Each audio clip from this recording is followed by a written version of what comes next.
bihi menegur atau menjawab Salih al-marqad hatifun apa suara tanpa rupa aisoha yakni berteriak bihi kelawan hatif soihun aisoha tegese bengok berteriak bihi kelawan Salih soihun suara yang keras. Fasami'a maka mendengar sapa Salih sautahu ing suaranya Soih suaranya hatif walam yaro dan tidak melihat sapa Salih sahsohu ing bentuk tubuhnya atau orangnya hatif. Ing kotoat asaruhum ing kotoat telah terputus asaruhum apa beberapa bekas-bekas mereka ay alamatuhum yakni tanda-tanda mereka wabaliyat dan telah menjadi sirna aifaniyat yaitu fana sirna sopo opo asar tanda-tanda mereka telah sirna tahta turobi di bawah lapisan tanah ajsamuhum opo piro-piro jasad mereka wabakiyat dan tersisa akmaluhum opo piro-piro amal mereka ola ida hale beberapa menjadi kalung atau dikalungkan ayat wakon tegese menjadi beberapa kalung fi aknakihim di leher-leher mereka. Ini lebih tepatnya Salih al-Marqadi suatu ketika lewat di sebuah perkampungan yang telah ditinggalkan penghuninya. Ditinggalkan bisa jadi karena memang mereka semuanya sudah dipanggil menghadap Allah atau terjadi sebuah dusun tinggal seperti di daerah Pondok Kubang sana. Ini Pak Likan ya. Kumbung. Menjadi dusun tinggal. Jadi rumah-rumahnya ada, penghuninya sudah tidak ada lagi. Maka Salih al-Marqad ini mengajak bicara kepada rumah-rumah yang telah kosong itu. Di mana penghunimu? Di mana orang-orang yang meramaikanmu? Di mana mereka yang telah membangunmu di masa lampau? Maka tiba-tiba terdengar suara tanpa rupa. Kalau kita sudah melarikan diri seperti ini, lagi geremeng, jajan, masya Allah, ono omah, ono penghuni ini, nantilah penghuni tiba-tiba penghuni ini wes mati kabeh, misalnya, mau langsung melarikan diri kecil. Keluar suara tanpa rupa yang isinya menjadi nasihat bagi kita. In qata'at asaruhum alamat mereka, tanda-tanda mereka telah hilang. Jasad-jasad mereka telah terkubur di dalam tanah. Yang tertinggal adalah amal-amal mereka tergantung dikalungkan di leher mereka masing-masing. Jadi gambaran bahwa semua yang kita lakukan, semua yang kita jalankan di alam dunia ketika masih hidup, semuanya akan sirna. Yang tersisa adalah amal-amal kita, pahala dari amal-amal kita, atau justru yang tertinggal adalah dosa-dosa dari perbuatan kita itu. Maka menjadi nasihatnya adalah bagaimana kemudian kita berperilaku menjalani kehidupan di alam dunia ini, hendaknya berusaha sekuat tenaga apa yang kita lakukan, apa yang kita ucapkan, semuanya menjadi saham-saham terbaik bagi kita di hadapan Allah. Karena bahasanya di sini kola ida atwaqan fi anakin, terkalungkan di leher-leher mereka.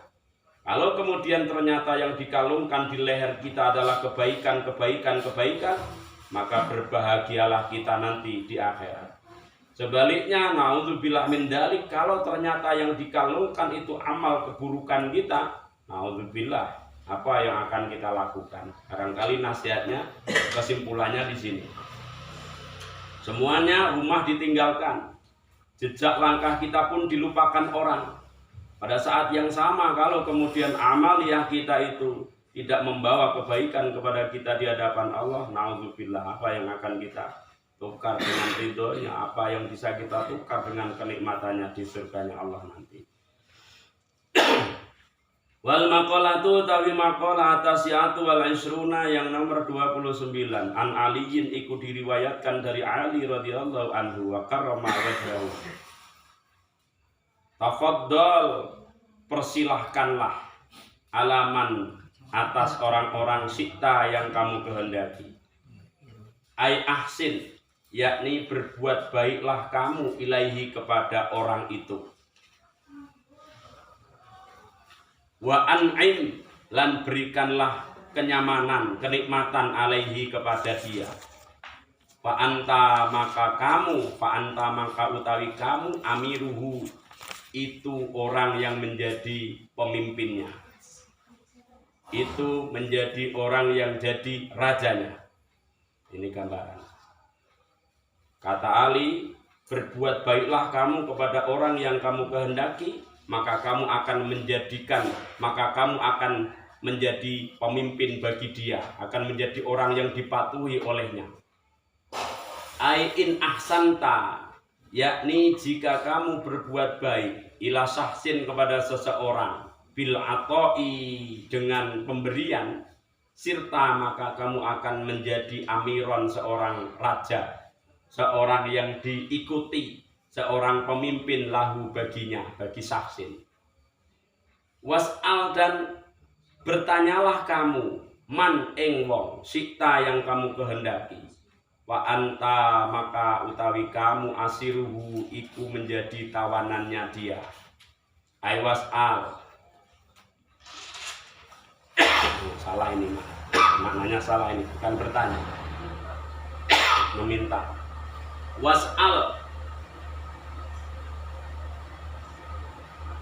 Was'al dan mintalah kamu, man kepada orang sita yang kamu inginkan. Anta maka kamu asiruhu, iku menjadi tawanan dia.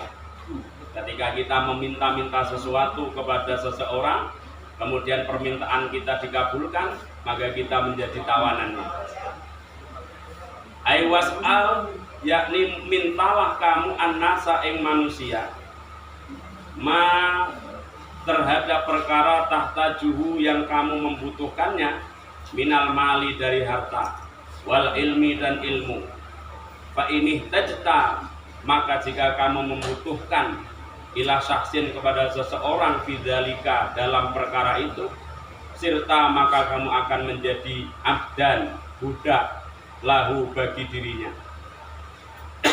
Di anan nufusa, karena sesungguhnya beberapa jiwa jubilat iku dijadikan watak atas dirinya, bihubbiman, untuk mencintai seseorang, ahsana yang berbuat baik sapa man ilaiha maring nufus, kama fil hadisi, sama seperti perkara fil hadisi yang telah tertera di dalam hadis, wa man ahabba syai'an wa huwa asirun lahu. Wa man utawi barang siapa ahabba iku mencintai sapa man syai'an ing sesuatu, wa huwa maka utawi man asirun iku menjadi tawanan lahu bagi dirinya. Saya teruskan dulu. Wali qawli aliyin, lan karena ucapan Ali karamallahu wajha, ana abduman allamani harfan, ana utawi ingsun, ana adapun saya, abdun iku menjadi budak, abduman iku menjadi budak, allamani yang mengajari sapa man kepadaku, harfan ing satu huruf. Fa insya'a maka jika dia menghendaki, ba'ani maka menjual dia atas diriku. Wa insya'a dan jika dia mau, atakoni dia akan memerdekakan diriku.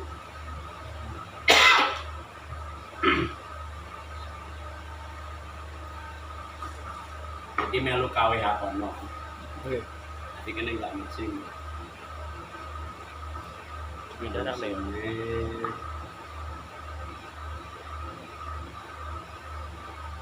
udah mriki. Wis urip. Wis pateni kono. Mungkin ngapa ora urip? Untuk lek.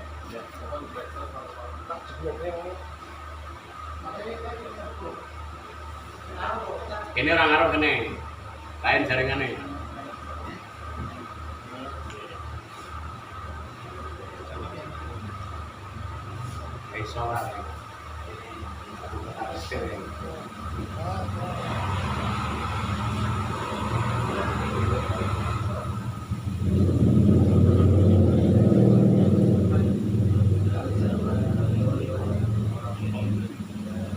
aja durepke iku anune. Cabut sik kabele. Kuwatire kok.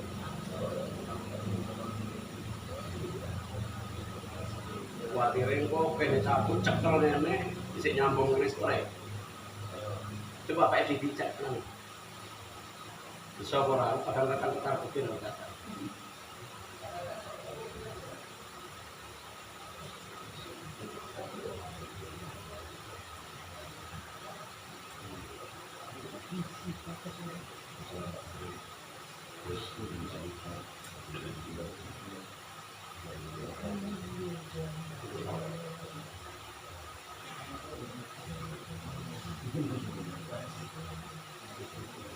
Intinya dari nasihat Ali karamallahu wajhah ini adalah jangan kita menjadikan diri kita tertawan oleh kebaikan orang lain atas diri kita. Intinya di situ. Kembali lagi ke pembahasan beberapa pertemuan yang lewat. Kita hendaknya mengadu hanya kepada Allah dalam segala urusan persoalan-persoalan kehidupan kita, baik urusan materi maupun urusan yang lainnya. Kalau selalu saja urusan materi kita gantungkan urusan itu kepada manusia, maka kita akan menjadi orang yang tertawan atas orang tersebut. Ini was'al man sita fa anta asiru. Mintalah kepada seseorang yang kamu kehendaki, kamu akan jadi tawanannya.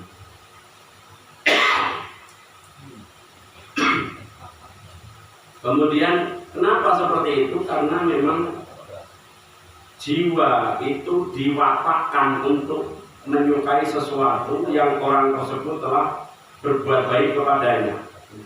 Contoh dalam konteks sosial, pilihan bupati, pilihan anggota dewan. Saya nggak sih.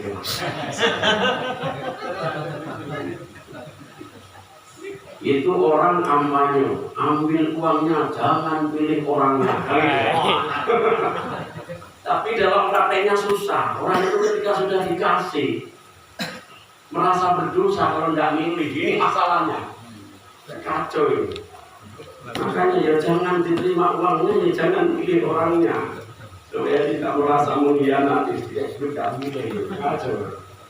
Kalau bisa, tapi itu tadi karena saking rusaknya sistem itu tadi sampai keluar kampanye, ambil uangnya, jangan pilih orangnya. Dan orang tadi, yuk bodoh, duitin teks. Tapi tabiat manusia itu, apalagi orang-orang desa yang merasa dikai duit ini orang milih dosa gitu. Padahal kampanyenya kayak duit jangan milih orang, ini kampanye yang lain. Ambil uangnya, jangan pilih orangnya. Jadi susah. Karena apa ini watak tadi, jiwa itu diwatakkan untuk merasa berhutang budi kepada orang yang telah berbuat baik kepadanya. Kemudian lama ahabba syai'an fa huwa asirun lahu. Barang siapa mencintai sesuatu, dia akan menjadi tawanan bagi sesuatu itu. Mongko mencintai motor misalnya. Angin tunggu, mikir apa-apa, wangi mandi, motornya di mandi.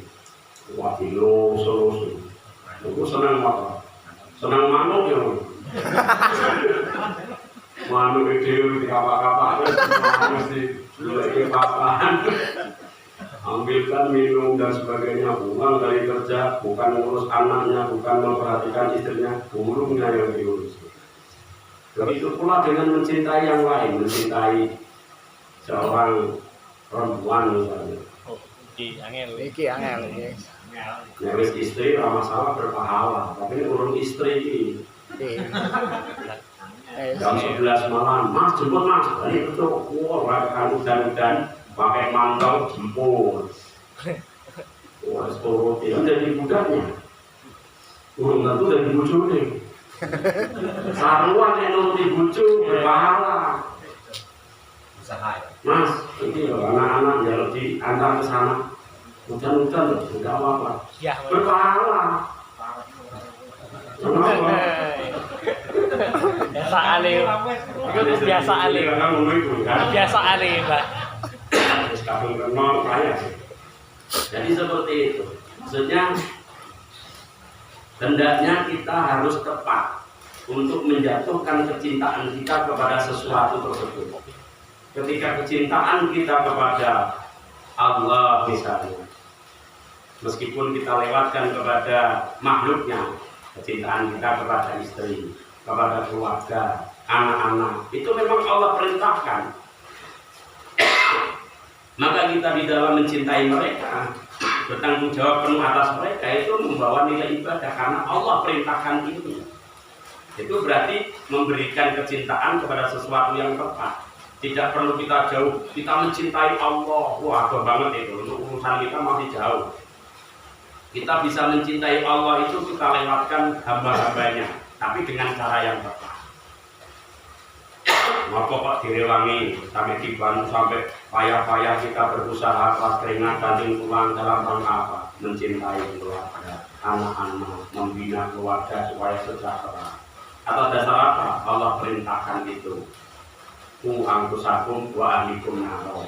Jaga dirimu, keluargamu dari api neraka. Api nerakanya ini tidak hanya akhirat saja. Neraka Allah itu ada di dunia, juga ada di akhirat. Apa neraka Allah di dunia? Ketidaknyamanan, penderitaan, kesempitan, dan lain-lain sebagainya. Maka kita mengusahakan diri kita keluar dari segala macam perkara yang tidak mengenakan tersebut pun dalam rangka ku angkusakum wa ahlikum naro. Maka di situ terdapat nilai ibadah. Kita teruskan. Wastaghni amman syi'ta fa innaka nadhiruhu. Wastaghni, dan merasa cukuplah kamu aman terhadap orang-orang syi'ta yang kamu kehendaki. Fa innaka, maka sesungguhnya kamu nadhiruhu, iku menjadi sepadan bagi orang tersebut. Kamu merasa cukup, tidak butuh bantuan kepada seseorang, maka seseorang itu kita menjadi sejajar dengan orang tersebut. Maka termasuk doa ijazah dari Nabi Khidir alaihissalam itu Allahumma qannibna bima razaqtana. Ya Allah, jadikan hati saya itu merasa tenang terhadap rezeki yang Kau berikan kepadaku. Allahumma qannibna bima razaqtana waqsimna min haitsu nahaitana. Jagalah saya dari segala perkara yang Engkau larang untuk melakukannya. Waqsimna min haitsu nahaitana wa la tuhawwijna ila man aghnaitahu anna. Jangan Engkau jadikan saya itu merasa butuh kepada orang-orang yang Engkau jadikan dia kaya melebihi diriku. Jangan jadikan saya ini menjadi orang yang merasa butuh kepada orang yang Engkau jadikan kaya melebihi saya. Ini kan ada perbandingannya dengan urusan ini. Jangan merendahkan diri kita butuh kepada orang-orang yang secara materi lebih banyak daripada kita. Maka kita akan menjadi rendah. Maka sebaliknya ketika kita tidak merasa butuh kepada mereka, kita sejajar dengan mereka meskipun secara materi kita lebih rendah daripada dia. Wastaghni amman syi'ta fa innaka nadhiruhu. Jadi nanti akan ketemu doa itu tadi, doanya begitu. Nanti bisa kita amalkan bersama-sama. Kalau saya sudah lama mengamalkannya. Bismillahirrahmanirrahim. Iktafi, yakni merasa cukuplah kamu bima terhadap perkara indaka yang ada pada dirimu binar rizki, dari rizki. Syukuri apa yang ada. Bahasa sederhananya sekarang seperti itu. Bahasa Arabnya iktafi bima indaka min binar rizki. Wala taftakir, dan jangan kamu merasa butuh fil mali terhadap harta lisyaksin kepada seseorang waliyin yang kaya, atiril mali yang banyak hartanya. Fa'ilam taftakir, maka jika kamu tidak merasa butuh ilaihi kepadanya, sirta, maka kamu akan menjadi ghaniyan, orang yang kaya, mitlahu, sama dengan dia. Jangan merasa cukuplah kamu terhadap sesuatu yang dirizkikan Allah kepadamu. Jangan kamu merasa butuh terhadap harta seseorang yang lebih kaya daripada kamu. Apabila kamu tidak merasa butuh kepadanya, kamu akan menjadi orang kaya sejajar dengan dia. Intinya, pengawalan tauhid bahwa kita hanya butuh kepada Allah. Tetapi hal ini pernah saya sampaikan beberapa pertemuan yang lewat. Kalau kita mengadukan persoalan kita dalam urusan rezeki dalam rangka untuk mencari solusi dan jalan keluar, hati kita tetap berkeyakinan bahwa kita butuhnya kepada Allah, maka tidak ada masalah. Misalnya kita dalam rangka mencari solusi, Mas, saya itu juga 1 minggu ini tidak ada pekerjaan. Kalau sampai ada lowongan pekerjaan, saya mau kerja. Atau ada relasi sampean yang butuh pekerjaan, saya bisa untuk kerja. Itu tidak dalam rangka mengajukan urusan rezeki kepada makhluk, tetapi dalam rangka ikhtiar untuk mencapai rezekinya Allah Subhanahu wa Ta'ala. Tidak lantas memahami pemahaman ini dengan pemahaman yang sempit. Berarti kalau seperti itu diam aja dong, nggak usah ngomong sama siapa-siapa. Nah, kawannya nggak ada yang tahu dong kamu punya persoalan. Menang ini ya wis cukup, padahal ya kekurangan kan itu. Artinya ketika kita itu menyampaikan persoalan kita kepada sesama manusia dalam rangka mencari solusi, ikhtiar, tidak ada masalah. Tetapi ketika kita mengadu kepada sesama manusia, Mas, saya itu sudah sering nggak makan, keluarga saya juga seperti itu, saya makannya cuma ubi dan ubi bakar dan seterusnya. Motivasi dia dalam ngomong seperti itu untuk mencari belas kasihan dari makhluk, maka itulah yang kemudian dilarang dalam urusan tasawuf, dalam urusan hati itu dilarang. Tapi kalau berusaha ikhtiar untuk mencari jalan keluar dari persoalan yang menghibur dirinya, tidak ada masalah. Ditambah keyakinan dalam hati dan yang memberikan solusi semuanya adalah Allah. Dilewatkan dari siapapun itu biqudratillahi dan biiradatillahi. Jadi harus ditafsir seperti itu. Kalau tidak nanti pemahamannya salah, berarti orang kita menambahin. Orang perlu ngomong-ngomong, udah salah. Tidak seperti itu maksudnya. Wal maqalah itu tapi maqalah as-salatuna yang nomor 30. An Abi Zakaria, itu dari Abi Zakaria Yahya bin Mu'adzin, Yahya bin Mu'adz rahmatullahi alaihi. Tarkut dunia utawi meninggalkan dunia. Kulluha, tarkut dunia, kulliha, kesemuanya dunia. Abdul akhirati, iku mengambil akhirat, kulliha, kesemuanya. Li'annahuma, karena sesungguhnya dunia dan akhirat, qad-darrata ini itu seperti dua orang madu. Dua orang madu, maksudnya madu itu istri satu, istri kedua. Barang siapa meninggalkan dunia, maka dia akan mengambil akhirat. Faman, maka utai barang siapa taroka itu meninggalkan sokoman ing dunia, ai dunia, kulliha, kesemuanya, akhadaha, maka mengambil dia ing akhirat. Ayil akhirata, kulliha, kesemuanya. Ai faman, yakni utawi barang siapa akrodo iku berpaling sokoman ani dunia dari perkara duniawi bil kulliyati kelawan keseluruhan, ahabba mongko mencintai dia al akhirata ing akhirat hubban dengan kecintaan katsiran yang banyak. Waman utawi barang siapa akoda iku mengambil sokoman ing dunia ayat dunia kulliha, kesemuanya, tarokaha, maka dia telah meninggalkan akhirat, kulliha, kesemuanya. Maksudnya faman ahabbat dunia, faman mengkotai barang siapa ahabba itu mencintai sokoman dunia ing perkara dunia bil kulliyati kelawan kesemuanya, akrodo, maka berpaling dia anil akhirati dari akhirat bil kulliyati kelawan kesemuanya. Wa abduha, maka utawi mengambil akhirat fitarkiha, dalam meninggalkan dunia, aifahubul akhirati, yaitu kecintaan terhadap akhirat, sababul ikradi, itu menjadi sebab kita berpaling anil dunia dari duniawi. Maka dua kali meninggalkan dunia diambil untuk mengambil akhirat, aifahubul dunia, yaitu membenci duniawi disebabkan mobil akhirati, disebabkan karena kecintaan kita kepada akhirat. Ini bahasanya agak muter-muter. Tapi yang jelas begini maksudnya. Barang siapa meninggalkan kecintaannya kepada duniawi, maka dia akan mengambil kecintaannya kepada urusan akhirat. Barang siapa yang meninggalkan duniawi, meninggalkan urusan duniawi, dia akan mengambil akhirat kesemuanya. Barang siapa berpaling dari urusan duniawi, dia akan mencintai akhirat. Barang siapa yang mengambil duniawi, dia akan meninggalkan akhirat. Jadi kebalikannya. Tadi di depan dunia, perkara duniawi dan perkara ukhrawi itu seperti istri satu, istri dua. Istri pertama, istri kedua.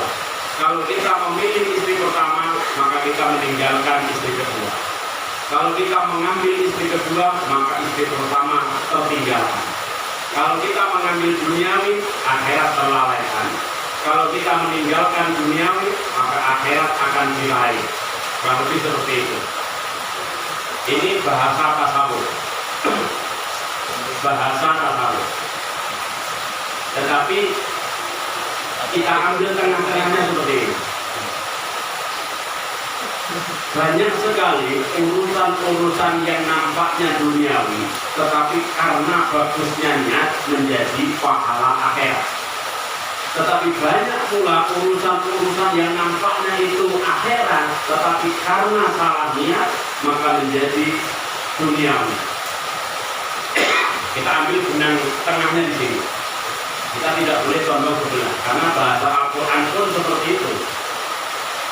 Bahasa Al-Qurannya wabtaghi fima ataqallahu darul akhirata wabtaghi fima ataqallahu darul akhirata wala tansa nasibaka minad dunya.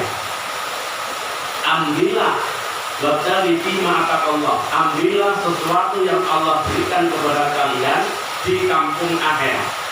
Tetapi wala tansa nasibaka minad dunya, jangan kamu lupakan bagianmu di dunia.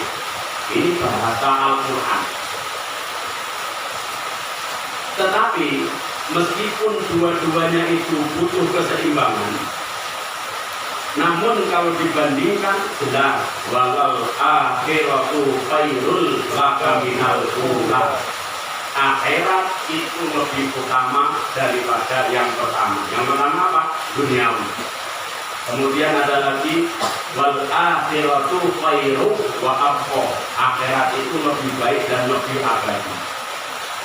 Nah, kita ambil ke tengah tadi bahwa urusan dunia itu penting, urusan akhirat juga penting. Akhirat bisa kita raih berawal dari mana? Berawal dari perilaku semasa kita hidup di alam dunia. Maka kita jadikan dunia dan segala fasilitas yang ada di dalamnya sebagai mazra'atul akhirah, sebagai benih persemaian untuk kehidupan di alam akhirat. Dunia tempat kita menanam, akhirat tempat kita memanen.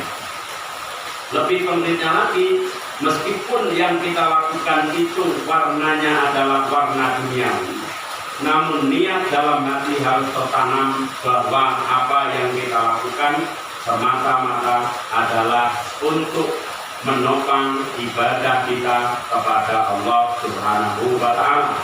Maka fasilitas semewah apapun kalau diniatkan seperti itu, niscaya bukan perkara duniawi, tetapi membawa pahala ukhrawi. Bisa dipahami ya? Bahkan sudah sering ini saya sampaikan. Hanya sekedar puntung rokok yang tinggal setengah itu bisa bernilai duniawi kalau dengan setengah puntung rokok tersebut menjadikan kita lalai dari taat kepada Allah. Ini gambarannya kami dulu, rombongan kawan-kawan santri yang lain itu kan ahli hisab, bukan rokok. Nah, kejadiannya itu Ramadan, biasanya kan maghrib berbuka puasa, itu kan mereka ahli hisab, selain makan, maka penutupnya adalah rokok. Padahal jadwal santri jamaah maghrib itu sudah ditentukan naik. Tapi yang ahli tanggung isi separuh, tanggung tinggal dikit. Sampai kemudian dia ketinggalan 1 rakaat, 2 rakaat, bahkan sholatnya nggak ikut jamaah. Maka meskipun untung rokok yang tinggal sedikit itu, itulah yang namanya duniawi. Karena apa? Yang namanya duniawi adalah segala perkara yang menjadikan kita lalai dari Allah, itulah duniawi. Meskipun tampaknya mewah, punya rumah megah, bertingkat misalnya, tapi rumahnya tidak menjadikan dia lalai kepada Allah, itu bukan duniawi, tetapi bernilai ukhrawi. Dengan rumah yang megah bertingkat, dia menjadi lebih nyaman beribadah, lebih tenang, taat kepada Allah, maka itu menjadi mazra'atul akhirah. Kendaraan yang mewah, tampaknya duniawi, tapi ketika kita statuskan kendaraan tersebut titipan Allah untuk menopang kebaikan-kebaikan dalam diri kita, maka itu bukan duniawi, tetapi itu adalah ukhrawi. Pakaian yang mahal tidak serta-merta lantas buat kedunian. Pakaian 60.000 bisa nutupi aurat, kenapa beli yang 500.000? Tapi kalau kemudian dengan 500.000 pakaian yang dia kenakan tidak menjadikan dia sombong, dia bandingkan orang yang hanya pakai mereknya 60.000, Milo 500.000. Kalau seperti itu ya duniawi. Tapi kalau kemudian biasa saja dia, aku mau pakai baju yang mahal, mau pakai baju yang tidak mahal, biasa saja suasana hati, maka itu bukan duniawi, tetapi ukhrawi. Karena nawaitunya saya menggunakan pakaian ini dalam rangka menutup aurat. Menutup aurat itu diperintahkan oleh agama. Ketika diperintahkan oleh agama, itu juga merupakan perintah Allah. Ketika kita statuskan berpakaian dengan cara seperti itu, berapapun harganya pakaian kita, insya Allah itu merupakan amalia ukhrawi atau mazra'atul akhirah. Demikian barangkali saya tegaskan sekali lagi, Islam tidak menginginkan umatnya miskin. Islam tidak menginginkan umatnya itu lemah. Islam yang kuat lebih baik daripada Islam yang lemah. Kalau bisa orang Islam itu kaya, orang Islam yang kaya lebih baik daripada orang Islam yang miskin. Tapi dia lanjut miskin juga, orang kok kemudian terus putus asa. Karena antara miskin dan kaya itu semuanya ada kebaikannya, ya ada kekurangannya. Orang kaya itu baik apa jelek? Baik. Karena apa? Dengan kayanya dia bisa bantu orang lain. Orang miskin baik apa jelek? Baik. Baik juga.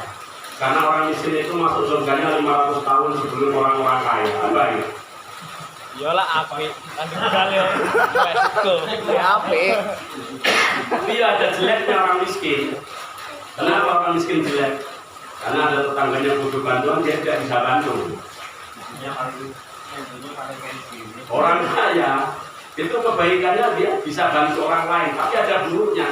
Biasanya bantu itu terus, woi nama tak bantu. Ini jeleknya orang kaya. Naraku. Bandingannya kan seperti itu. Artinya ya monggo dinikmati saja. Kita yang punya potensi kaya, jadilah orang kaya, itu saja. Kita yang punya potensi menduduki jabatan penting, duduki. Dengan jabatan penting itu buka pintu kebaikan sebanyak-banyaknya kepada orang lain. Kan baik bukan? Baik. Yang kaya, kalau bisa punya potensi kaya, kenapa kita harus miskin? Itu semangatnya. Kalau bisa kaya, harus kaya kita. Kalau sudah diusahakan ternyata yang nggak kaya, ya udah terima. Bawaan tadi. Apa lagi? Udah terima wes orang itu. Balungan dari bang miskin ini masuk surga ini lebih disengon, ben seneng. Dengan jongkok cross. Ya Allah. Ya Allah, miskin. Balungan kiri. Jadi seperti itu. Maksudnya tidak lantas kita eksklusif meninggalkan dunia, pasti akhirat akan didapatkan.